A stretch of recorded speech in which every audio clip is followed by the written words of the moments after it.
Morning. I'm back in my bathrobe, you guys. I'm so overwhelmed. I don't know about you guys, but wow, there is just too much happening. And I think when it gets overwhelming like this, at least for me, I start to just I become sort of paralyzed. My brain can't take in more information. Um, I mean, just the news. I'll just start with kind of what's happening in the world. Wow, like Tulsi Gabbard was confirmed. Um, I'm really worried about what that means for our national security. Like super fucking worried. Um,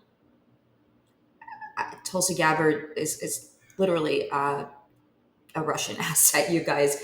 Um, she was when Vladimir Putin invaded Ukraine, right? Which absolutely should not have happened. I think, we can all agree on that.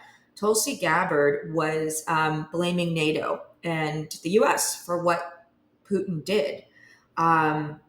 She definitely had some sort of affinity for Bashar al Assad, the Syrian dictator who was recently removed from power, whom Molly always talked about Assad. Oh my God, I will never forget about that because she was just such a little girl and she was aware of what was happening in Syria, especially what was happening to the kids and how toxic gas, the sarin gas, was being used on people there. And she was so horrified and she never stopped talking about that. And she called him Assad, like she pronounced it in a weird way.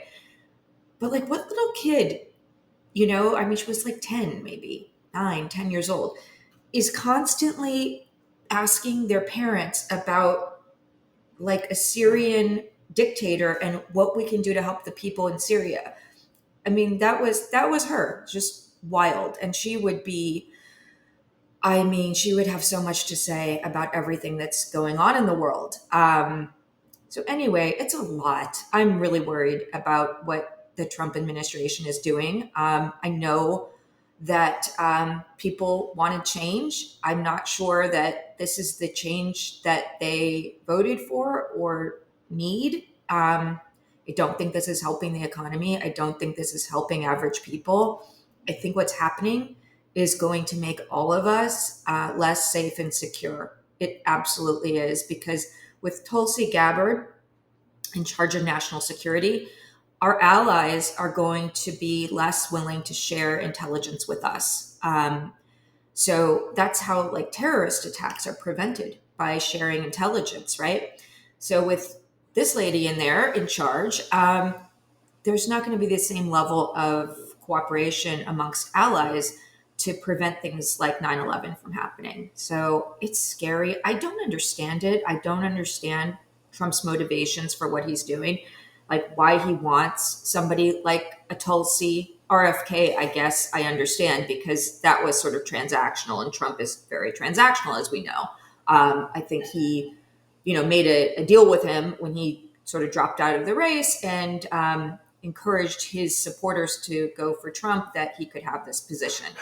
It's also really scary that this crazy anti-vaxxer, lunatic is in charge of our health. Like, Trump is employing a strategy of just flooding the zone, like throwing so much shit against the wall and seeing what sticks. That it's very difficult for the average person to even comprehend what is happening.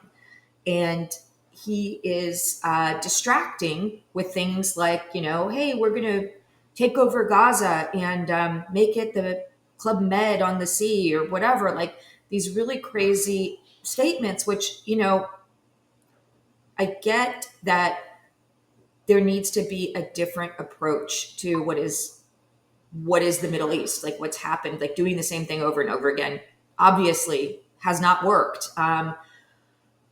There's a lot to say on that, but But he knows a lot of these things are not going to happen. But he just says them and gets everybody worked up and their attention diverted. And meanwhile, you've got Elon Musk, like this dude from South Africa who is not elected, who nobody voted for him, and he's got the keys, guys. Like he's in there, um, like with these young guys, these like 20-year-old tech bro people, just breaking our government. Literally, they are breaking the federal government, and it is so fucking scary. I don't think people realize the degree to which we should all be really alarmed. And I think it's hard because we don't know what we can do about it, right? I don't know what to do about it either, but um, we need to be aware of what's happening locally. Here in Los Angeles, we are also dealing with a shit show.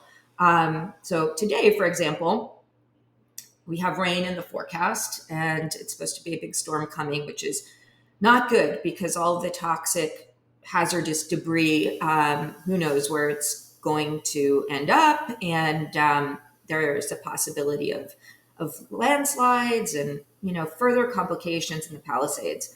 But here's an example of how like fucked up our system is. So for today, like nobody had clear information about whether or not you can even go to the Palisades at all. Like they keep changing, the rules basically. Like first, nobody could get in except the looters somehow managed to get in. Then the mayor wanted to let everyone in, and we said that was crazy. So then it got changed to just residents and contractors and necessary people, which is better. And we all have these passes to enable us to get in. But like today, because there's rain in the forecast, this police officer who's responsible for the Palisades said, "Oh, it's going to be closed." But like in just an email to whoever is on his email list, like there's not one place where we can just look very easily and see, okay, like for example, I have a meeting at the house today with an environmental hygienist and a remediation company that really needs to happen and keeps getting rescheduled and all of this. And now the environmental hygienist canceled because of that email. However, the remediation guy is actually in the Palisades and said it was no problem getting in. So it's just like, it's like this with everything. And it creates a situation where these traumatized residents who can't even think straight because they're all trying to get their lives sort of back together in a new place, in a new school for a lot of us, dealing with like, I mean, I have to find a new dentist. I have to find a new eye doctor, like just everything. Everything we did was in the Palisades and it all burnt down. So we're all like overwhelmed and traumatized, and basic information like, is it open today or not, is something that we can't easily find. Like I spent 20 minutes in these WhatsApp groups trying to figure it out, and the answer is different depending on who you ask. And apparently you can get in. So it's like the left hand doesn't know what the right hand's doing. And it's incredibly, incredibly frustrating for everyone. So, I mean, obviously, if you're dealing with stuff like this, it makes it hard to follow that, oh my gosh, like, a Russian asset was just put in charge of our most confidential information, most important national secrets. It makes it hard to follow these things, and what's happening in the Middle East, like with Hamas, is crazy too. Like they returned those 3 hostages who obviously were starved and tortured for over a year. And, now they're saying they don't want to return others. And Trump is saying that all hell is going to break loose. And something major is brewing there. And it just makes me really, really nervous. I'm no expert. I do not think the status quo was working. I think there had to be a different approach, but I'm scared about what is going to happen there. Like I think many of us are. So, and I think many of us just have a hard time even keeping up with all this information. And a lot of people are just getting their quote unquote news from TikTok. And so they really have no idea what's going on. Meanwhile, in the grief world, I'm going to share something with you that I sent to my grieving parents group because I thought it was relevant to a lot of us. And I think it's probably relevant to a lot of people. All right. So it says, life is a lot, grief is a lot. And an unfair truth is that life doesn't slow down when we are navigating the dense fog of loss. It feels like the world should just stop, but it doesn't. The rest of life carries on, being hard and draining and demanding, while our hearts are reeling and our brains and bodies are working overtime. Be gentle with yourself because life won't always be gentle with you. Ain't that the fucking truth? Right? I mean, God, I remember feeling like this, like when I first got my cancer diagnosis, when we found out Molly had taken a turn for the worse and they weren't sure if they could save her, when we left the hospital and we left our baby there for the last time and I never saw her again. Like all of these things, I would just look around me and be like, oh my God, like, how am I next to people who are just on their phones and chatting and eating and making plans for the weekend? And how is the world just going on for them when, like, my world just shattered?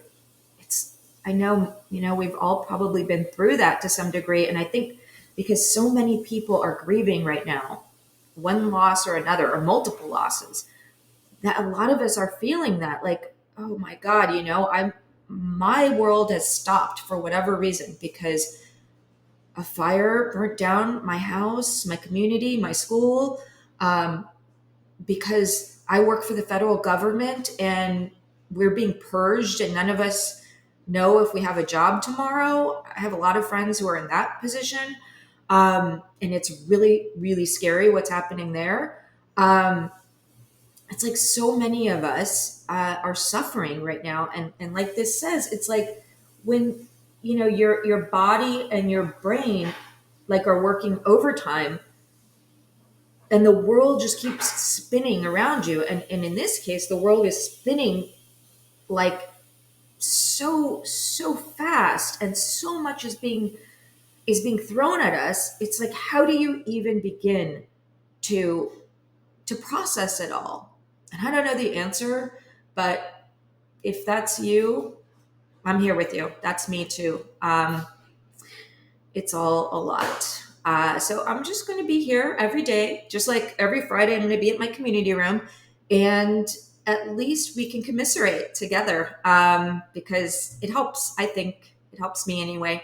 I hope it helps someone else today, and I'm sending you a lot of love. I'm going to go and get dressed and try to meet my contractor who thinks he can get in there, the remediation guy, and see what we can do with our house because it's currently full of toxic, like ash and soot, and everything in it has to be thrown away, which is really something. And then after that, I'm going to try to go out to the valley where our cat Leroy is staying with our family there because he's unable to be here where we are, and he's very sick. So that's going to be rough. So yeah, it's all a lot. Take good care of yourselves because, as that said, the world and life is not always gentle with us. So try to be gentle with yourself and with others. See you tomorrow.